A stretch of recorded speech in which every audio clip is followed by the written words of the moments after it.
Laura Carmen Vicuna was born at Santiago, Chile, on April 15, 1891, to Joseph Dominic Vicuna and Mercedes Pinto.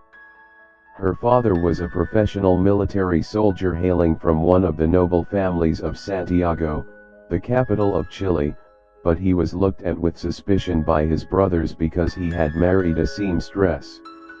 Joseph played an important role in the Chilean government, and when the revolution began, the whole family went into exile.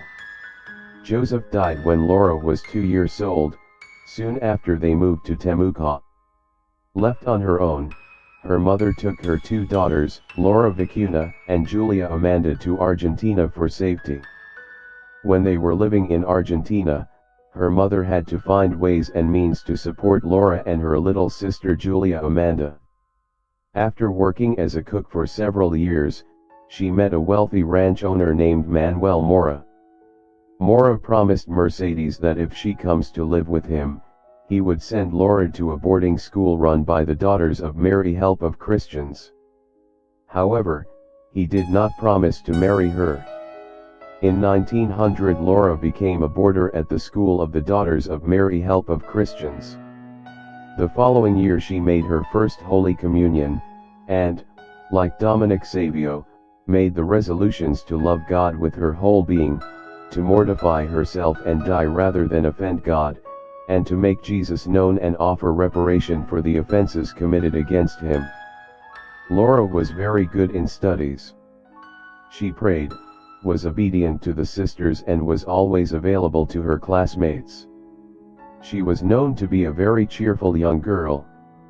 However, her happiness turned to worry when she returned home for a visit. Her mother and Mora were living as a married couple. Through her catechism classes, Laura learned about the sacrament of marriage. When she realized that her mother was living in sin, she made a decision that she would offer prayers and sacrifices for the conversion of her mother. As Laura grew older, Mora turned his attention from Mercedes to her and threatened her purity. She refused to allow him to do so, and this made him angry. After this, he refused to pay for Laura's fees at the boarding school. She was able to go back to the school as a student assistant, that is, by helping in the different chores of the house, and pursuing her studies. She desired with all her heart to become a daughter of Mary Help of Christians. However, she was denied entrance due to the situation of her mother. Laura continued to offer her life for her mother's conversion. She became more self-sacrificing.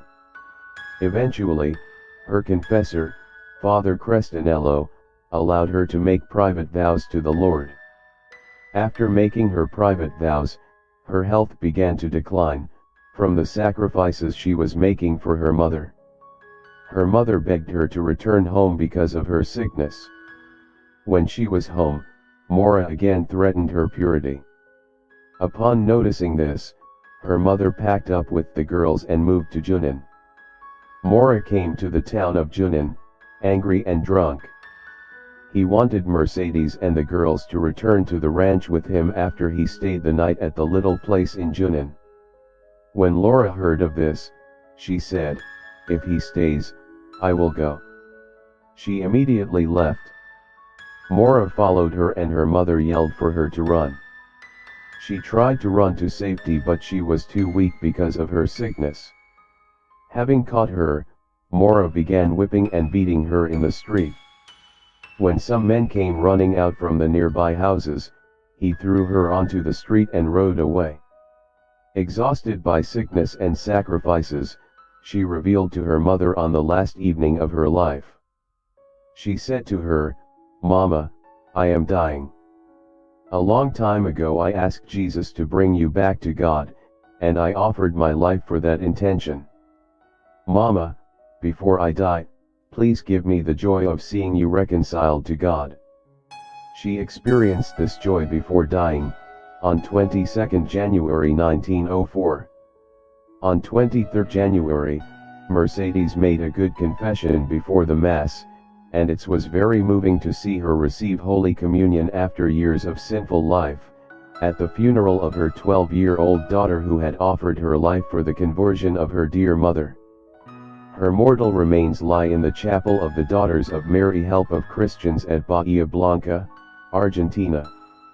Laura's life is to every girl a wonderful example of purity, humility, and sacrifice, but above all, of love. It was love that transformed her life and gave it its heroism. It was love that was never tarnished by the world or by selfishness. Laura, a pearl of purity, filial love, and sacrifice, was beatified by John Paul II, on September 3, 1988 on the Hill of the Youthful Beatitudes, near Castel Nuovo Don Bosco, Asti. Blessed Laura Vicuna, pray for us.